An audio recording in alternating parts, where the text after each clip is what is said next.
সোমবার থেকে রাজ্যে কার্যকর হচ্ছে গুন্ডা দমন আইন। ফলে শামশেরগঞ্জ ধুলিয়ানে যা ঘটেছে, ভবিষ্যতে তার পুনরাবৃত্তি হলে কঠোর পদক্ষেপ করা হবে। বহরমপুরে দাঁড়িয়ে হুঁশিয়ারি দিয়েছেন মুখ্যমন্ত্রী শুভেন্দু অধিকারী।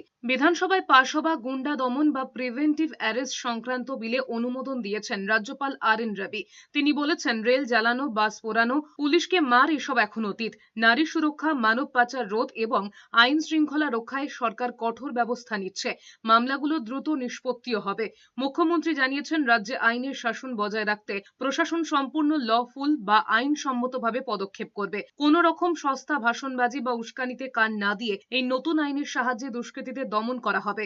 গুজরাট, উত্তরপ্রদেশের ধাঁচে পশ্চিমবঙ্গে এই আইন সরকারি সম্পত্তি ভাঙচুর, অগ্নিসংযোগ বা ধ্বংসের ঘটনায় অভিযুক্তদের কাছ থেকেই ক্ষয়ক্ষতির অর্থ আদায়ের আইনি পথ তৈরি করছে সরকার। অর্থাৎ জনসম্পত্তি নষ্ট করলে তার আর্থিক দায়ও বহন করতে হবে অভিযুক্তদের। ক্লিয়ার ইনস্ট্রাকশন দেওয়া হয়েছে, ধুলিয়ান, শামশেরগঞ্জ, বেলডাঙ্গা, রেজিনগর, শক্তিপুরের মতো ঘটনা ঘটলে কাউকে ফোন করার দরকার নেই।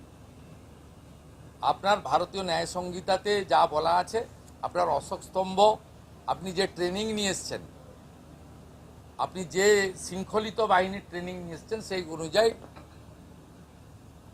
Do it now.